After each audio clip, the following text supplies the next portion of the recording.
Për fatin e keq, Shqipëria po hesh me fjalë ndaj grupeve ekstremiste greke që bëjnë provokime për aneksimin e jugut të Shqipërisë apo të shkëlqyer shpalljen e pavarësisë autonomisë së Vorja e Epirit. Për fatin e keq, sot përsëri në kufirin greko-shqiptar në Pogoni, që është një fshat këtej nga Shqipëria, dhe Pogoni që i thonë Delvinaçi nga kufiri i Greqisë, figura të larta të shtetit grek, periferisë, domethënë prefekt, kryetar bashkie, metropoliti i Konicës dhe i Drinopolit, që i thotë ka mbajtur tubim me britma, me ulërima, me atë fjalorin e tyre, duam autonominë e Vorja e Epirit, shkëputjen e jugut të Shqipërisë, duam shkolla greke në Shqipëri, sikur po i ndal diku shkollat greke, dhe një shkollë që u mbyll në Gjirokastër para një jave, u mbyll me kërkesën e vetë shkollës në pamundësi financiare apo për të ndjekur nxënësi, se siç e dini, Ballkani ka probleme me nxënës, me rini, ka probleme me fëmijë, me lindjet.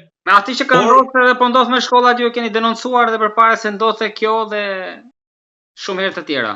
Edhe problemi që vazhdon të jetë brenda. Por mbylljen e kësaj shkolle në Gjirokastër, shkollë kishtare, në Greqi e kanë paraqitur sikur shteti shqiptar e ka mbyllur dhe Ministria e Arsimit të Republikës së Shqipërisë. Në të vërtetë është mbyllur me kërkesë vetë drejtuesve të kësaj shkolle, domethënë ku jemi te kjo shkollë. Ndërsa tek aktivitetet janë shtuar për fatin e keq, siç e kam thënë, këto kohët e fundit kanë 2-3 muaj, me prapavia janë Greqia në 3 fronte po e sulmon Shqipërinë.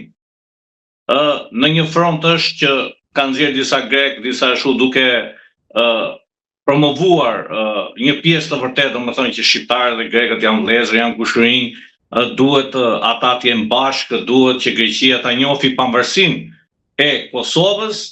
Në ana tjetër, shteti grek, po strukturat të qeverisë të demokracisë së re, të policisë, nxisin grupet e vogla, domethënë ekstremiste, nacionaliste greke që janë me origjinë nga Shqipëria, si e themi grekofon apo minoritar, të cilët promovojnë autonominë me z. Është edhe grupi i tretë që e kemi të grekëve, po nxisin të ashtuquajtur asociacionin e komunave apo bashkive të jugut Shqipërisë që janë greke.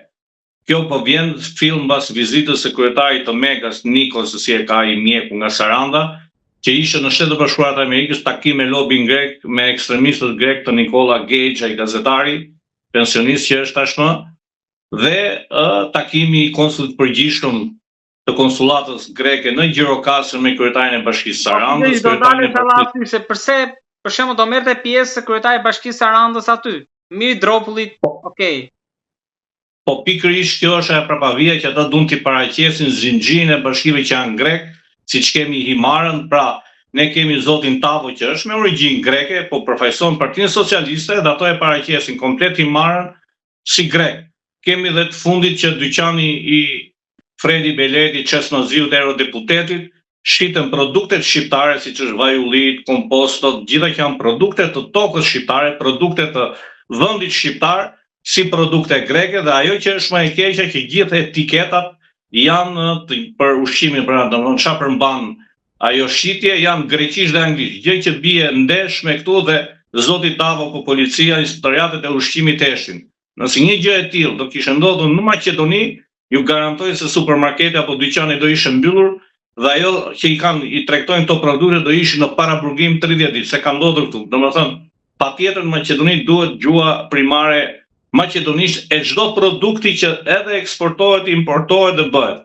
Nëse në i marë, prandaj kam thënë që zoti Beleri vërtet se mbron bizneset e tij, ai ka biznese rreth 2-3 milion euro. Dhe këta Vorja e Epiriotat që e therasin veten apo vasalët, e t'i bëjmë pyetjen sa lekë dhe pasuri kanë ata të mirë, se janë të mirë, janë me ditë pune, të shohin pasurinë e Fredi Belerit, dhe si i vuni këto 2-3 milion euro. Domethënë, prandaj them që ndodhemi në këto 3 frontet që Greqia po e sulmon Shqipërinë, një duke vënë në gjumë që jemi kushërinje, jemi kështu, jemi ashtu. Kjo është linja paqësore. Po, linja paqësore dhe 2 linjat e tjera ekstremiste, këte me bashkit, me drejtuesit e bashkive, këte nga me grupet ekstremiste që dalin kufi greko-shqiptar, nxjejnë në një cop flamur jo grek, se flamuri i Greqisë shqiptar nuk e kanë problem ta ngrejnë ku do të dojnë në për shtëpia, në për sallone, në për biznese, neve se kemi problem. Por se i palë flamur irridentist, flamur që janë kryer në emër të tij masakrën në jugun e Shqipërisë në 13-ën, 14-ën në 40 në 41. Vetëm ajo që ju prish punë, plani tyre me sa duket është Konispoli.